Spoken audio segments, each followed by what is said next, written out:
Bienvenue sur le Sargassum Podcast. Je suis Clio Maridakis. Je suis Francisca Elmer. Je suis Florence Ménez. Nous sommes vos hôtes pour aujourd'hui. Et nous allons partager avec vous un nouvel épisode concernant les sargasses, qui constituent un défi international. Bonjour tout le monde à le podcast de Sargasses. On est encore ici pour la deuxième année. Et ça fait un peu de temps que j'ai vu Florence et Clio pour le podcast. Alors Clio, comment ça va? Bonjour Francisca. Eh bien, je vais bien aujourd'hui et heureuse de pouvoir entamer cette seconde saison du podcast avec, pour notre épisode en français, notre invité de ce jour que vous allez découvrir sous peu et qu'on avait hâte de rencontrer. Et Florence, comment vas-tu ? Bonjour, mais moi ça va très bien, merci. En plus, nous sommes le 10 mars et il y a 2 jours, nous avons présenté à Ossanopolis à Brest des lectures performances sous le titre de Prolivariation qui sont issues de la recherche SARIMED sur l'impact des sargasses sur la santé et les modes de vie. Donc ça a été très bien reçu et nous allons sans doute poursuivre. Voilà. Et puis deuxième bonne nouvelle, eh bien c'est vrai que je suis très heureuse de commencer l'année 2022 avec un entretien avec Lydia Barfleur que nous avons le plaisir de recevoir aujourd'hui. Bonjour Lydia. Bonjour Florence, bonjour Clio, bonjour Francisca et merci beaucoup de cet accueil et de me permettre de participer à cette merveilleuse émission. Merci beaucoup. Alors, je vais vous présenter avant d'entamer les questions. Donc, Lydia Barfleur, tu as suivi des études en droit à l'Université des Antilles Guyane et puis tu as obtenu un doctorat en droit international à l'Université de la Sorbonne à Paris. Et le thème était la régionalisation économique dans la zone des Caraïbes. Et donc, tu coordonnes SARCOP, le programme de coopération de lutte contre les algues sargasses. Donc, c'est un projet très important qui est porté par la région Guadeloupe et qui a été mis en œuvre en étroite interaction avec l'appel à projet Sargassum de l'Agence nationale de la recherche. Donc, nous aimerions te poser la première question, la question que nous posons à tous nos interlocuteurs, de manière à avoir vraiment cette perception plurielle des algues sargasses, donc avec tous nos interlocuteurs. Alors, cette première question, eh bien, c'est pour toi, que représente la sargasse ?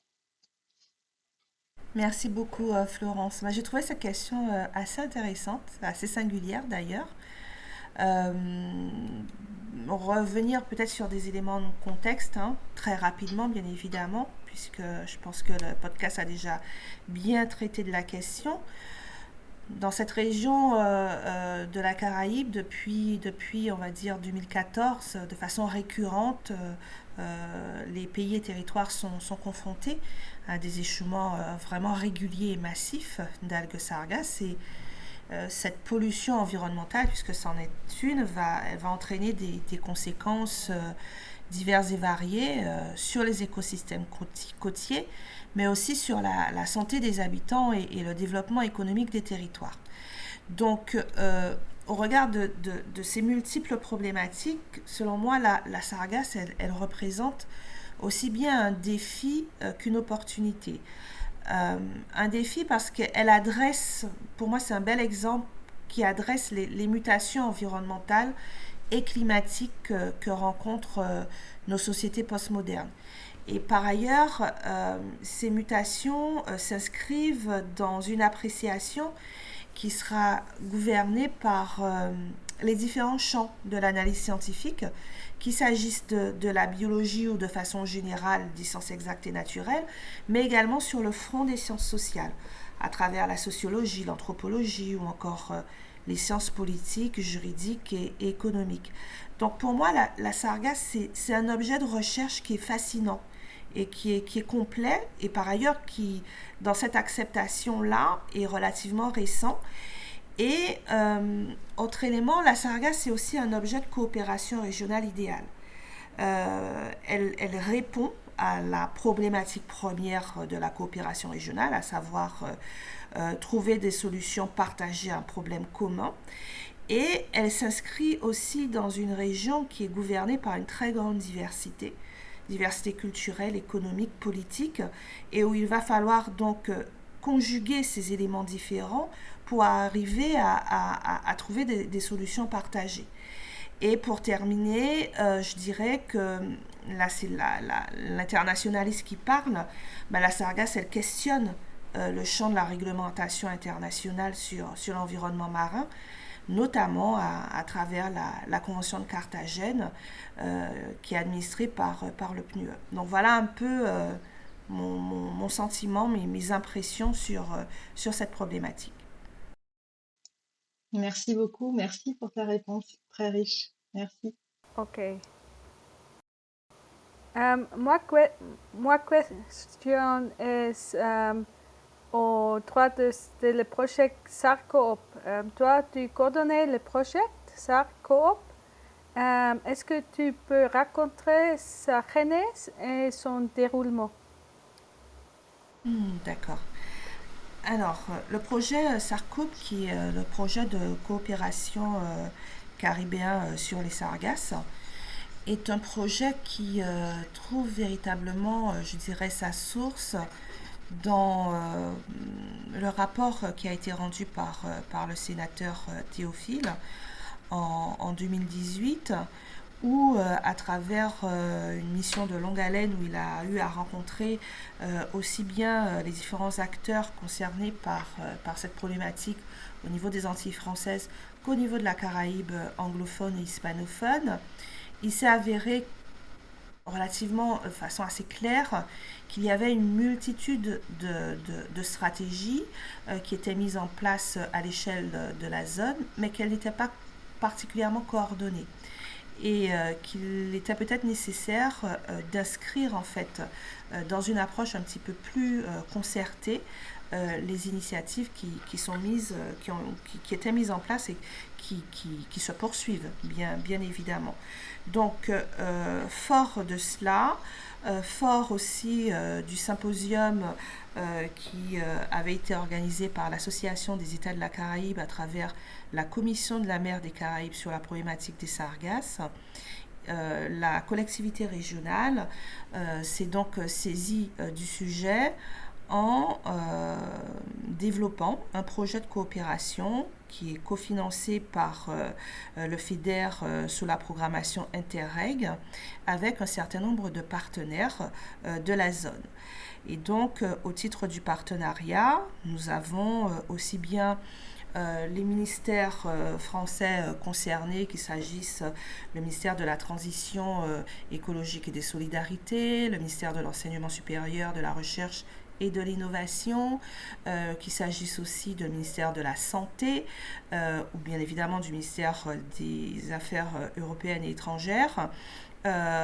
Au-delà de ce partenariat national, nous avons établi un partenariat avec l'Organisation des États de la Caraïbe orientale, l'Association des États de la Caraïbe, la République dominicaine et le Mexique afin d'établir une communauté de vues et quelque part de faire un point construit sur là où on en est quant au règlement quant à la façon, pas le règlement, mais quant à la façon dont on aborde le sujet et qu'on décline ces politiques publiques et où on peut véritablement aller pour aller dans le sens du renforcement. Donc, le programme caribéen sur les sargasses, il a été décliné en un certain nombre de work packages. Donc, il s'articule essentiellement autour de 4 work packages. Le premier qui s'est terminé déjà en octobre 2019 et qui consistait donc à faire un point véritablement sur l'état de la connaissance sur la problématique des sargasses. Et ce premier work package, c'était la conférence internationale sur les sargasses qui a permis d'ailleurs d'avoir une approche croisée en termes de vision, en termes de compréhension du sujet, c'est-à-dire aussi bien de donner à voir comment la science s'était emparée de la question et les premières conclusions liminaires qu'elle pouvait y apporter, dans un premier élément, mais dans un deuxième élément aussi, s'attacher à mesurer comment les États et les organisations régionales de la zone envisageaient de traiter véritablement le sujet et quelles étaient les dispositions qui étaient prises en la matière. Et enfin, un troisième élément et non négligeable, quelles étaient les avancées de la recherche-développement pour répondre de façon un petit peu plus immédiate aux besoins des populations, notamment en matière de collecte, de ramassage et en allant un petit peu plus loin, comment intégrer la sargasse dans un cercle vertueux à travers de la valorisation pour en faire une force et non pas simplement la subir. Donc la conférence a permis de faire un point complet, ça a été un rendez-vous relativement important. Elle a permis aussi de mettre en lumière une volonté d'aller vers l'inscription des sargasses à l'agenda international, ce qui n'était pas encore pleinement le cas. Donc ça, c'est le premier work package. Et par ailleurs, j'ouvre la parenthèse et je la referme sur ce point-là.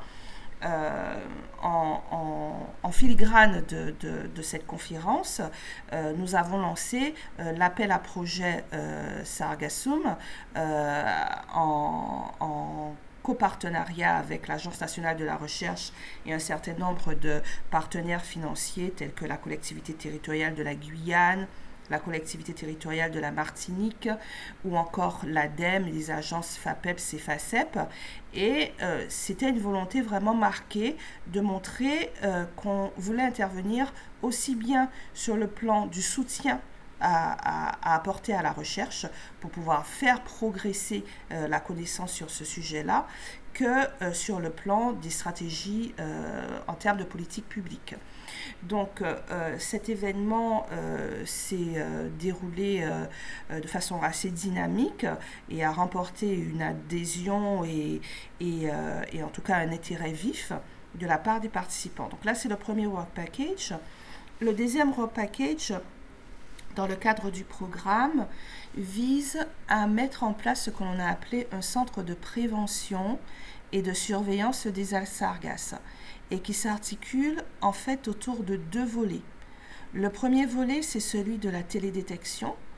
Il y a un certain nombre d'opérateurs qui disposent effectivement d'images qui permettent quelque peu, en tout cas, de mesurer les zones d'échouement des sargasses et donc du coup de pouvoir mieux organiser en amont une réponse coordonnée en termes de collecte, en termes de ramassage et protéger donc au mieux les populations. Mais ce ne sont pas tous les territoires qui y ont accès en matière de télédétection. On constate que, par exemple, les pays et territoires de l'Organisation des États de la Caraïbe orientale, donc les petits États insulaires de la zone des Caraïbes, qui est notre partenaire clé dans ce programme, n'ont pas la possibilité de disposer pleinement de ces images et de pouvoir quelque part après organiser la réponse politique.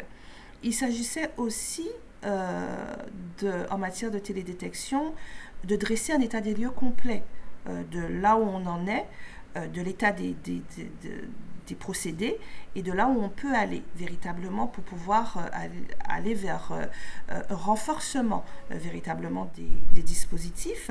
Et enfin, toujours sur la télédétection, il s'agissait de mesurer comment on peut améliorer encore mieux cette réponse coordonnée. Comment on peut inscrire donc à travers un guide méthodologique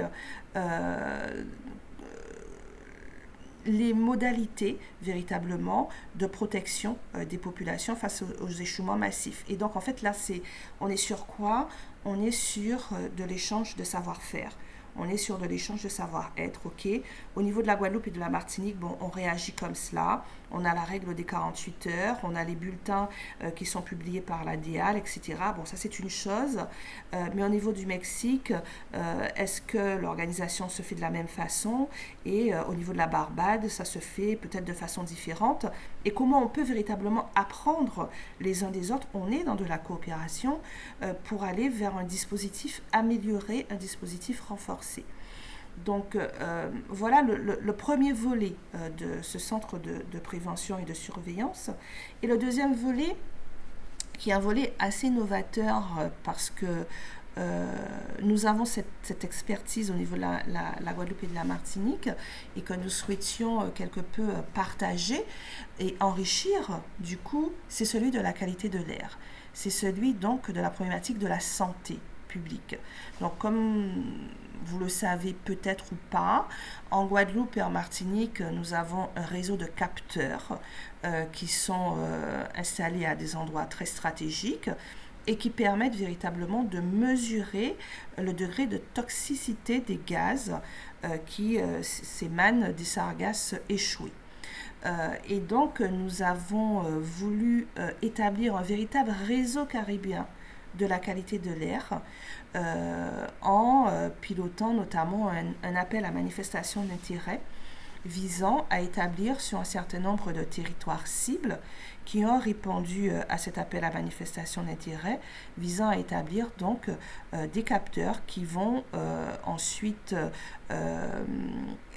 quand ils seront installés, transmettre véritablement ces données qui seront traitées et qui seront transmises au gouvernement, aux autorités locales compétentes, qui de par là aussi pourront renforcer et améliorer les dispositifs de réponse en matière d'alerte. Donc là, c'est le ROC Package numéro 2 sur le centre de prévention et de surveillance. Le troisième ROC Package du programme porte sur la volonté, quelque part, de communiquer plus grandement sur la problématique des sargasses à travers la mise en place d'un cluster caribéen sur les sargasses qui s'inscrit dans ce qu'on appelle, nous, la quadruple hélice, c'est-à-dire qui regroupe aussi bien les institutions que le monde de la recherche académique, que les socio-professionnels à travers la recherche-développement et aussi la société civile pour permettre en fait à tous ces acteurs qui agissent sur le sujet de se rencontrer, de se concerter, d'échanger des informations, parce qu'on a constaté que les informations étaient quand même assez il n'y avait pas de passerelle véritablement qui établie entre les différents acteurs et qu'il était nécessaire de fluidifier quelque peu la communication. Et l'objectif, c'est de développer un outil qui est en cours de développement et qui sera donc pleinement opérationnel en cette fin d'année 2022, qui est une plateforme digitale sur la problématique des sargasses et qui va donc permettre de recueillir de la donnée et tout type de données. Qu'il s'agisse, je prends un exemple, au niveau de la région Guadeloupe, de la stratégie régionale mise en place par la Guadeloupe, de la stratégie nationale mise en place par la Barbade, des résultats des recherches qui sont faits par le monde de la recherche académique, des procédés innovants qui sont élaborés donc, par certaines entreprises en matière de collecte ou de valorisation, ou des actions qui sont mises en place par les acteurs de la société civile et faire en sorte finalement que l'ensemble de cette donnée puisse circuler pleinement et que les informations transmises par les uns puissent quelque part nourrir les autres et vice-versa. Donc voilà l'objectif, dirais-je, principal du cluster caribéen sur les sargasses. Et enfin, le dernier work package, c'est un work package qu'on a intitulé Action d'internationalisation sur de la question des sargasses ou du programme caribéen sur les sargasses. et qui consiste tout simplement, et ça répond un peu à la problématique que je posais en amont sur la nécessité en fait de questionner le champ de la réglementation internationale, qui consiste en fait à dire, bon, là nous avons véritablement un sujet qui est devenu un sujet structurel. Nous ne sommes plus face à une problématique conjoncturelle. Maintenant, on ne sait pas très bien ni pourquoi ni comment. La recherche y travaille, mais on a au moins une certitude, c'est qu'il y aura une récurrence des échouements. À quelle fréquence n'est pas encore pleinement établie, mais cette récurrence, on l'aperçoit. Et cette récurrence, elle produit des effets quand même assez dommageables pour les territoires, pour les populations. Donc il faut porter cette question-là à l'agenda international et il faut faire en sorte qu'on puisse véritablement doter les sargasses d'un véritable statut juridique international. Et pour ce faire, donc, il faut véritablement mener des actions d'internationalisation, c'est-à-dire parler du sujet, voir dans quelle mesure on peut toujours intégrer ce sujet-là au niveau donc, des grandes réunions internationales qui portent sur la santé et la préservation des océans et de l'environnement marin. Donc voilà un peu brièvement présenté le programme caribéen sur les sargasses. Merci beaucoup pour ta réponse très complète et détaillée sur ces 4 work packages et l'évolution du coup de ce projet et sa cohérence et complétude. J'ai une question pour continuer. Plus largement, as-tu vu des évolutions significatives dans la politique environnementale internationale? Par exemple, la Convention de Carthagène a-t-elle été déterminante? Alors peut-être à titre liminaire, présenter très brièvement et globalement cette Convention de Carthagène, simplement dire que dès 1981, en fait, on voit que les pays et territoires de la zone des Caraïbes adoptent, notamment avec le concours du Programme des Nations Unies pour l'environnement, un certain nombre d'instruments juridiques qui ont pour objectif de préciser quelque peu la volonté de ces gouvernements sur la gestion concertée de l'environnement marin. Et donc, il y a cette Convention de Carthagène qui est adoptée en 1983. Et au-delà de cette Convention de Carthagène, quelque part, on a voulu renforcer le dispositif en y associant un certain nombre de protocoles. Donc, qu'il s'agisse du protocole sur les hydrocarbures, du protocole sur la vie sauvage ou encore du protocole sur les activités terrestres. Et donc, l'ensemble de ces textes, aussi bien la Convention que les 3 protocoles, constituent l'ossature principale, en tout cas, qui adresse la gestion internationale de l'environnement marin dans la zone des Caraïbes. Cependant, on ne retrouve pas précisément, ou en tout cas, on ne retrouve pas de façon bien fléchée, apparente, la problématique des sargasses. Quand on regarde bien, il n'y a aucun protocole qui adresse la question des sargasses. Et d'ailleurs, le terme même sargasse n'intervient pas dans le texte du dispositif conventionnel. On parle bien évidemment de la problématique des algues, hein, par exemple, mais le terme en lui-même n'est pas bien établi. Donc, on voit bien que sur le dispositif de Carthagène, les avancées, pour l'instant, elles sont embryonnaires. Ça, c'est clair. Mais les avancées, elles sont embryonnaires pour des raisons qui sont totalement objectives. C'est-à-dire qu'elles tiennent au caractère récent des échouements récurrents et massifs. Pas au caractère récent des sargasses. Les sargasses existent depuis certainement plus d'une centaine d'années, si ce n'est plus. Mais au caractère récent des échouements récurrents et massifs qui traduisent en fait la nécessité qu'il y ait un nouvel enjeu gouvernemental. Ce n'était pas le cas avant. Donc c'est assez récent et le temps de la diplomatie et le temps de l'élaboration de la règle internationale est un temps qui est un petit peu plus long. Donc pour l'instant, la question des sargasses, elle n'apparaît pas stricto sensu, mais elle est insérée. Elle est insérée dans le centre d'activité régional au protocole SPO, qui, dans le cadre d'un groupe de travail, s'est penché sur la problématique des sargasses, en sortant notamment un livre blanc qui a présenté de façon exhaustive, véritablement, les enjeux ainsi euh, que la stratégie à mettre en œuvre. Et d'ailleurs, cette stratégie, du coup, qui est en train de se dessiner, s'inscrit dans une approche qui vise à soutenir aussi bien les initiatives locales qu'à encourager les initiatives régionales en matière de télédétection, de techniques de barrage, de collecte et de valorisation. Et la stratégie qui se dessine à l'échelle de la politique environnementale internationale, elle est multidimensionnelle. Elle est multidimensionnelle, c'est-à-dire que d'un côté, il faut soutenir la recherche sur les sargasses, et ça c'est un consensus communément admis de par l'ensemble des partenaires et acteurs.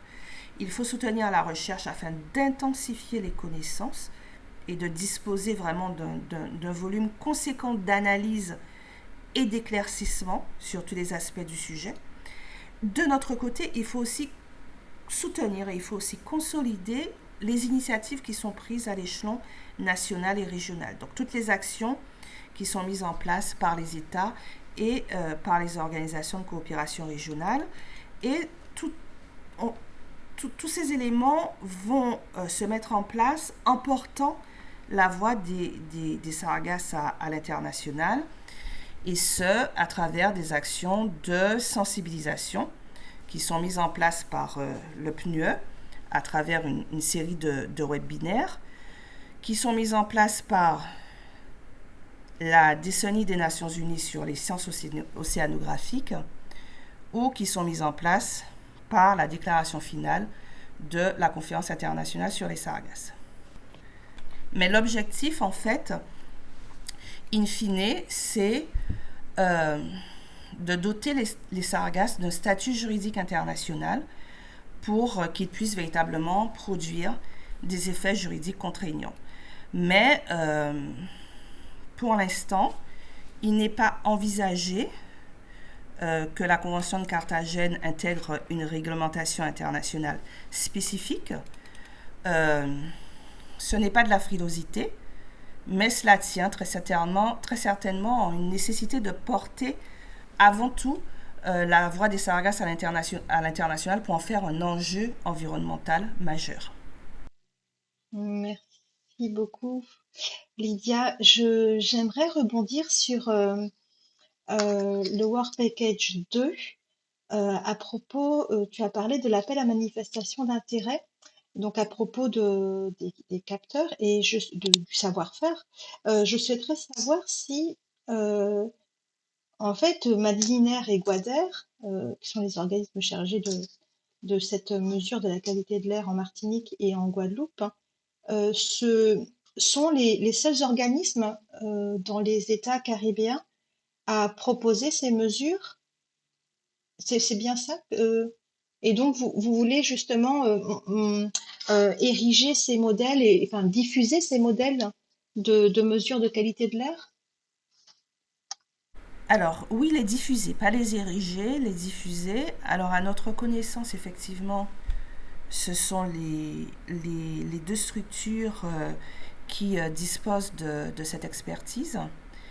Et donc, dans le cadre d'un appel d'offres que nous avons lancé, elles ont été d'ailleurs, dont je ne peux pas livrer les conclusions, mais elles ont été les seules à pouvoir répondre pour le volet études donc, de cet appel à manifestation d'intérêt.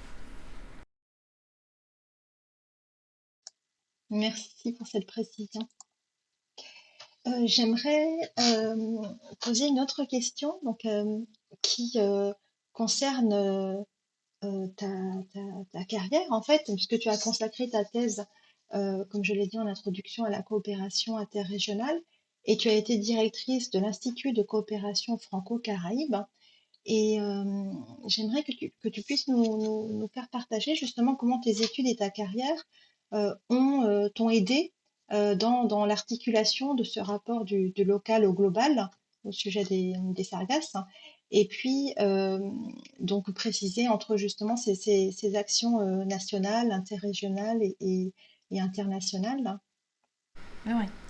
Donc, effectivement, les travaux de recherche que j'ai pu mener en fait sur l'intégration économique régionale dans la zone des Caraïbes m'ont conduit à établir en tout cas un diagnostic bien précis des actions qui sont menées par les organisations de coopération régionale dans la zone et leur déclinaison au niveau national, même si mon angle d'attaque, en tout cas mon sujet de thèse, portait vraiment sur un aspect de droit international économique. Il s'agissait vraiment de mesurer quelque part comment l'action internationale économique mise en place par l'Organisation mondiale du commerce avait des répercussions sur les organisations régionales d'intégration et donc sur le développement des pays de la Caraïbe. Cependant, ce travail et ensuite mes fonctions professionnelles m'ont conduit à pouvoir apprécier les enjeux géopolitiques de la zone des Caraïbes et à apprécier le positionnement véritablement des organisations de coopération régionale dans la déclinaison d'un certain nombre de politiques publiques internationales et comment, du coup, on passe effectivement de l'international à l'interrégional et au national.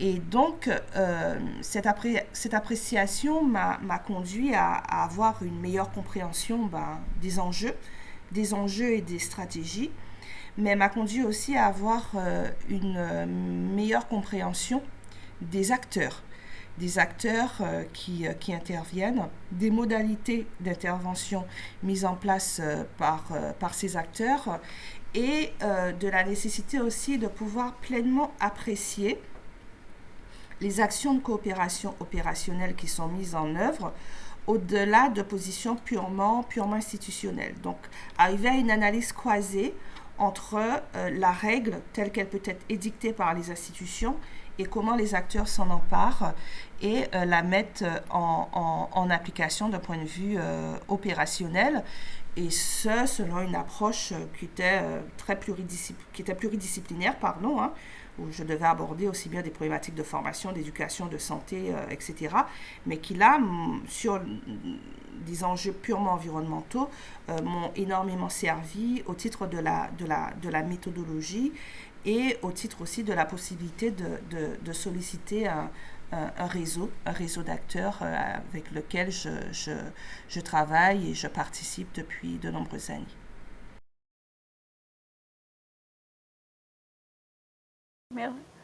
Merci beaucoup.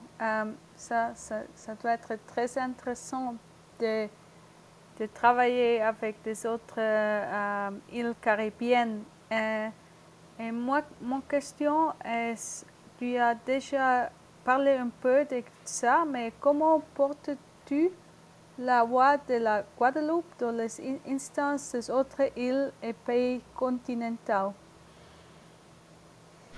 D'accord. Alors, dans un premier temps, le partenariat est un partenariat essentiel. Le partenariat au programme, comme je le disais, nous avons établi un partenariat avec l'Organisation des États de la Caraïbe orientale, avec l'Association des États de la Caraïbe, mais aussi avec le Mexique et la République dominicaine.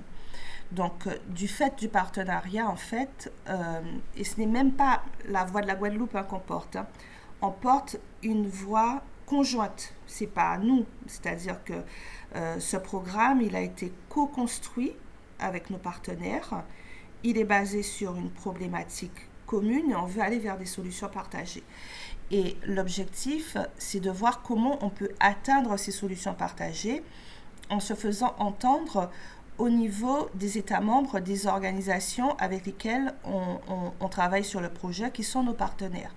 Donc, c'est les rallier au maximum, bien évidemment, aux différentes réunions de travail du programme, Ça, c'est un élément clé puisque les work packages sont mis en œuvre à travers des réunions stratégiques que l'on mène en moyenne 2, 3, 4 fois par an et faire en sorte que la parole puisse véritablement redescendre au niveau national. L'autre élément qui a constitué un jalon important a été la déclaration finale de la conférence internationale sur les sargasses, où finalement on s'est entendu de façon concertée pour avoir cette approche commune sur la problématique des sargasses. Et enfin, on a établi, au-delà de nos partenaires maintenant, on a établi un partenariat d'intelligence, dirais-je, étroit avec le Programme des Nations Unies pour l'environnement qui nous convie en règle générale aux manifestations d'information qu'ils mènent sur la problématique des sargasses à travers les webinaires qu'ils ont pu organiser.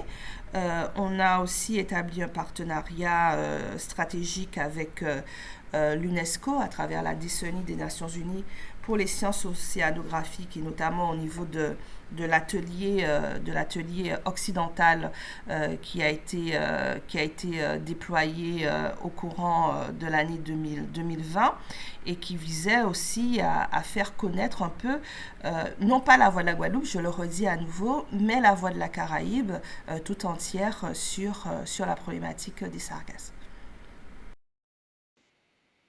Merci. Et c'est une question, je pense, que tout le monde attend. Sous quelle forme et quand allez-vous divulguer vos résultats au grand public? Oui, effectivement, ça c'est la question centrale. Alors, ces résultats, ils vont être divulgués par le biais de la plateforme digitale, où on va faire une grosse campagne de communication, mais en fait, là, je suis tentée de dire que la colonne vertébrale en fait du programme, c'est le cluster. Et ce cluster, il doit, dans sa matérialisation physique, être traduit sous la forme d'une plateforme digitale qui va recueillir en fait toutes les informations qui ont été élaborées dans le cadre du programme pour être mis à disposition du grand public. Et nous espérons très fortement aussi pouvoir tenir dans la mesure du possible une conférence de clôture. On a eu une conférence d'ouverture du programme SARCOP à travers la conférence de 2019, mais avoir une conférence de clôture qui permettra donc de livrer les résultats au grand public. Et outre bien évidemment cette conférence de clôture, si je dois revenir au cluster, nous allons réaliser un certain nombre de petits modules vidéo à travers des activités qui ont été livrées et qui conduiront véritablement à donner à voir tout ce qui a été fait sur le programme. Merci. C'est-à-dire que la conférence de clôture, enfin la fin du programme SARCOP, c'est fin 2022 ou bien 2023, c'est bien ça? La fin officielle du programme SARCOP. Je ne peux pas m'entendre sur une date concernant la conférence de clôture, mais à la fin en tout cas du programme, au-delà de sa fin purement administrative, nous allons devoir effectivement livrer au tout public les avancées de nos travaux. Et puis bon, par ailleurs, on a pu l'établir dans le cadre d'un comité de pilotage qui s'est tenu au mois d'octobre dernier. On espère qu'il y aura une suite à ce programme. On va pas s'arrêter là. D'accord. Merci. Alors, j'ai une question pour revenir finalement, là encore, sur ta carrière. C'est de savoir si, avant de coordonner SARCO, tu as donc enseigné le droit à l'Université des Antilles. Et est-ce que tu as constaté que les recherches sur les sargasses trouvaient un écho parmi les étudiantes et les étudiants? Est-ce que tu as l'impression, le sentiment, est-ce que tu as aperçu que les jeunes générations étaient préoccupées par cette problématique et si oui, comment elles ont transmis ces préoccupations? Alors, c'est une question un petit peu difficile dans la mesure où depuis que j'ai pris la coordination de ce programme, je n'interviens plus malheureusement en ce moment à l'université. Donc je n'ai pas d'informations véritablement fraîches sur l'intérêt que pourraient porter les étudiants à la problématique des sargasses, premier élément. Deuxième élément étant auparavant maître de conférence associé en droit. J'avoue que je n'avais pas comme public des étudiants qui s'intéressaient en tout cas à la problématique des sargasses. Bon, donc là, c'est difficile pour moi d'être précise sur ça. Ce que je peux dire cependant, c'est que on avait très bien compris chez cette jeune génération, chez ces étudiants, une volonté de s'emparer des problématiques environnementales et de pouvoir embrasser quelque part des spécialisations environnementales ou des métiers qui auraient trait à la protection de l'environnement, à la connaissance de l'environnement, à la préservation de l'environnement, etc. Et je pense que là, les choses n'ont pas du tout changé. Nous sommes là sur une problématique clé, une problématique phare, et je crois qu'il faut de plus en plus verdir les métiers et que les étudiants manifestent quand même un intérêt non négligeable à cela. Dans mon cadre d'intervention qui est donc le droit international, il y avait quand même chez les étudiants une volonté de pousser un peu leur formation vers le droit international de l'environnement, ce qui était une très bonne chose. Pas beaucoup enseigné à l'Université des Antilles, malheureusement, mais ils manifestaient en tout cas quand ils appréhendaient des cours que j'enseignais notamment en droit international public ou en droit international économique, etc., ou en droit de l'Union européenne, enfin bon, bref, ben, cette volonté d'aller vers ce type de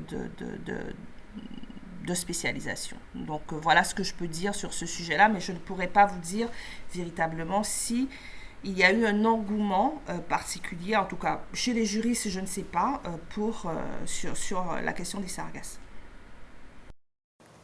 Et enfin, j'ai une question plus personnelle. Nous trois, nous sommes une équipe féminine. Et aussi, cette semaine est la semaine des femmes internationales. C'est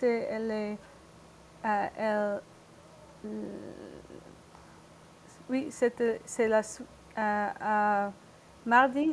La semaine des droits la journée des droits de la femme. Oui, à mardi, c'était la journée des droits de la femme. Alors, c'est une question qu'au moment, on pensait beaucoup à ça.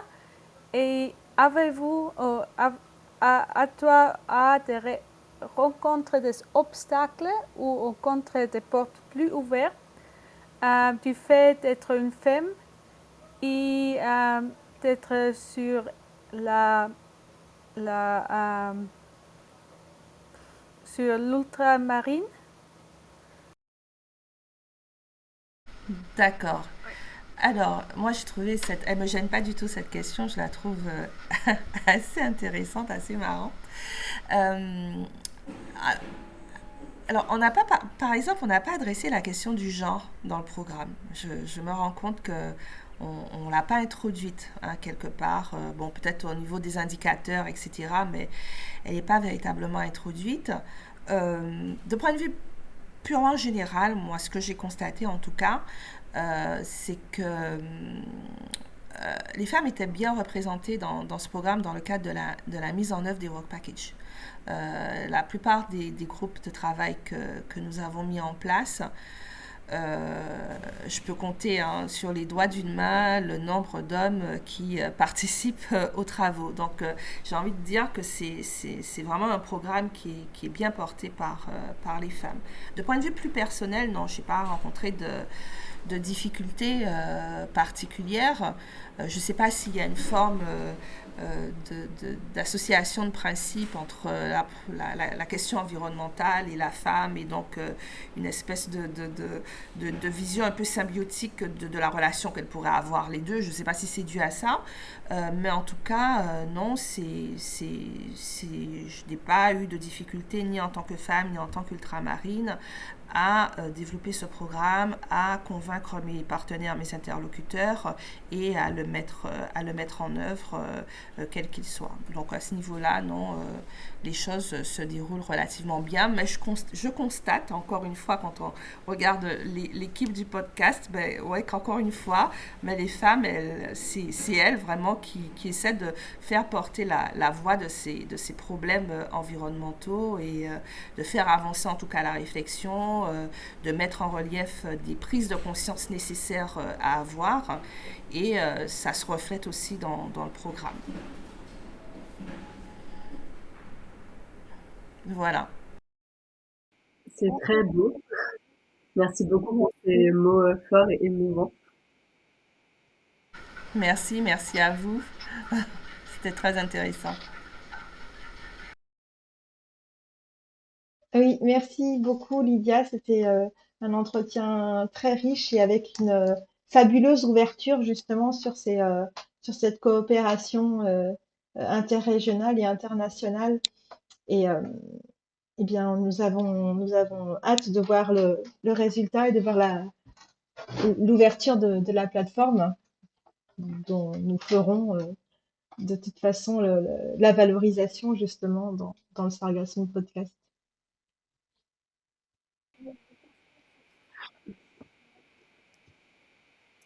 Eh ben, je peux commencer rapidement et ensuite je suis sûre que Florence aura plein de choses à nous partager. Moi, j'ai trouvé que c'était très intéressant. Déjà, on a enfin pu avoir cette interview et c'était quelque chose qu'on attendait depuis longtemps. Donc, enfin, c'était un plaisir d'enfin pouvoir interviewer Lydia Barfla aujourd'hui. J'ai trouvé son témoignage très très intéressant parce que dès le début, elle a caractérisé la sargasse comme objet d'une coopération idéale. Et c'est exactement évidemment ce qu'elle fait à travers le projet SARCOP. Et du coup, je trouve que c'est suffisamment parlant pour résumer toute la suite en fait. C'était tout l'objet d'une coopération, c'est-à-dire que à la fois c'est nécessaire de coopérer pour affronter, je dirais, la crise des sargasses tous ensemble. Mais en même temps, ça veut dire que la Caraïbe a toujours besoin d'une coopération, de toute façon, même s'il en existe déjà. Mais c'est jamais de trop d'en avoir une de plus. Donc c'est un peu comme un outil avec deux utilités finalement. Enfin, je trouvais ça très intéressant. Je ne sais pas si vous voulez partager vos retours, j'ai aussi beaucoup d'autres choses à dire, mais je vous laisse la parole, je prendrai la parole par la suite si vous n'avez pas partagé ce que je voulais dire aussi.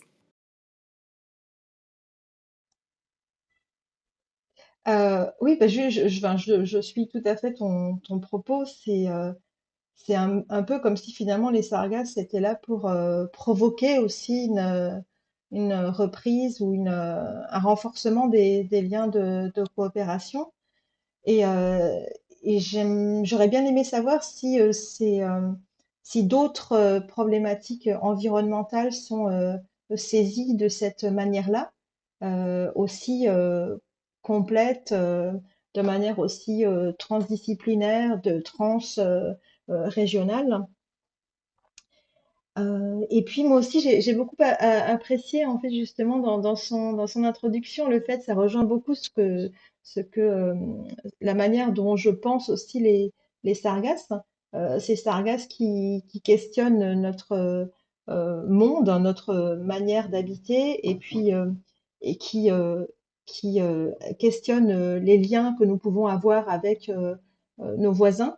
Euh, avec lesquels donc il faut coopérer de manière à trouver des solutions communes, d'autant plus qu'il y a des États qui n'ont pas des financements suffisants ou d'autres. Enfin, voilà, il y a une véritable aussi coopération économique et assez égalitaire qui peut survenir pour un peu contrer ce qui pourrait être une injustice environnementale en fait par rapport à la gestion, au traitement des sargasses et même aussi dans les recherches qui s'élaborent autour des sargasses. Donc j'ai trouvé que c'était absolument passionnant.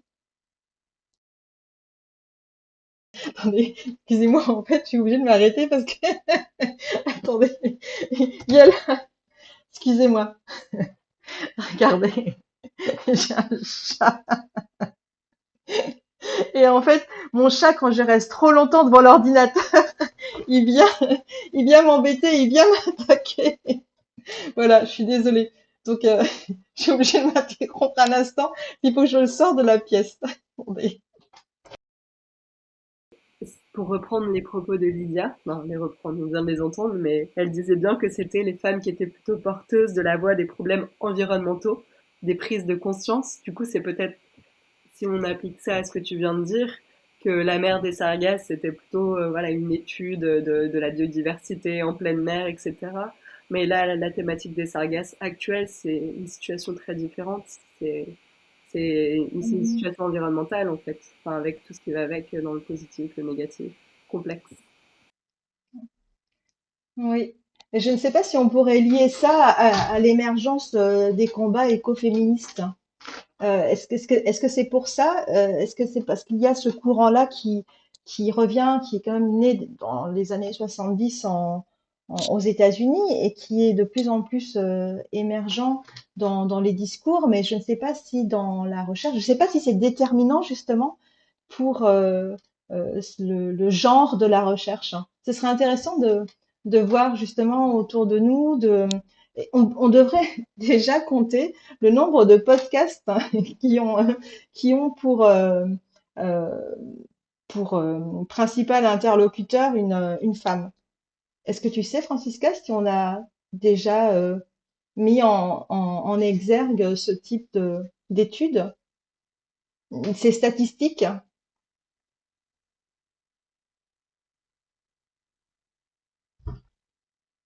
Oui, parce que nous non plus, nous n'avons pas questionné le genre avec nos interlocuteurs, nos interlocutrices.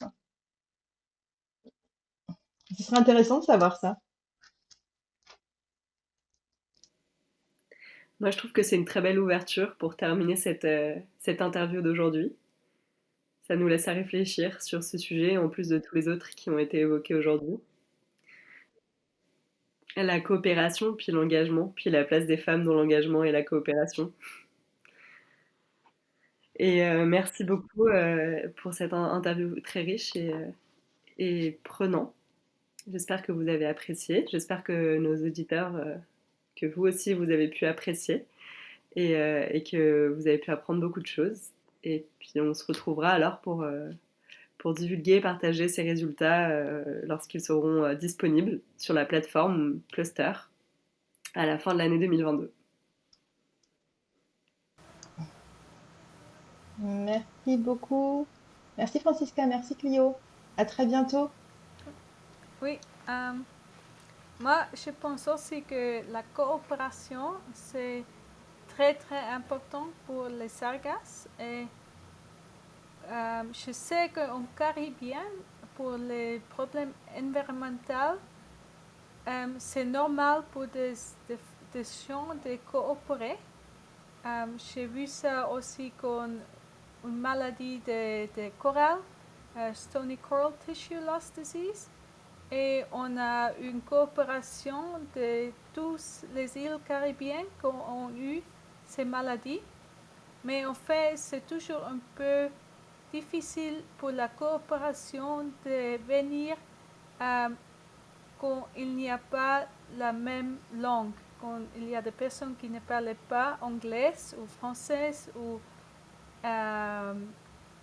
espagnol, c'est un problème.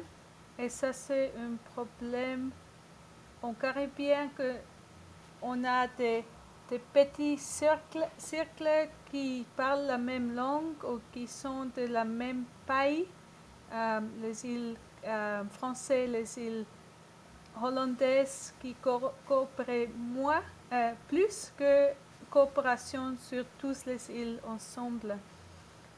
Moi, j'ai aussi pensé que c'était vrai qu'est-ce qu'elle dit, qu'il y a beaucoup de femmes qui travaillent sur les sargasses, aussi internationales. Les experts de sargasses sont plutôt femmes, mais en 1980, qu'on a eu beaucoup de recherches de sargasses la mer de Sargasse, c'est toujours les hommes qui la recherchent. Alors ça flippait, et je ne sais pas pourquoi, mais il y a beaucoup de femmes qui font la recherche au moment. Merci d'avoir écouté aujourd'hui ce nouvel épisode Sargasses rendu possible par la participation de nos invités. Pour plus d'informations sur la thématique du jour, vous pouvez consulter les liens et les informations sur notre site. Si vous avez apprécié notre podcast, vous pouvez nous soutenir financièrement en devenant un mécène. Pour $1 par mois, vous pouvez nous soutenir et avoir l'opportunité de participer à l'élaboration de l'entretien en nous transmettant vos questions pour les invités. Ce podcast est un projet de Marine Frontiers Without Borders et est soutenu financièrement par le Kimberly Green Latin American and Caribbean Center, U.S. Department of Education, Title VI Grant. Il est produit par José Martinez, Alexandre Daniele, Clio Maridaktis, Francisca Elmer et Héloïse Lopez. Vos hôtes aujourd'hui étaient Florence Ménès, Clio Maridaktis et Francisca Elmers. Les hôtes du podcast sont Robbie Tickben, Francisca Elmer, Marc Fernandez, Florence Ménès, Clio Maridaktis, Paula Diaz et Jenny Custosio. Nous reviendrons la semaine prochaine avec une autre invitée passionnante. La musique du podcast est un extrait du Tema Prey de Drizzle Roadrunner, un artiste de Roatán, une île de Honduras. Suivez-les sur Spotify ou YouTube pour plus de musique.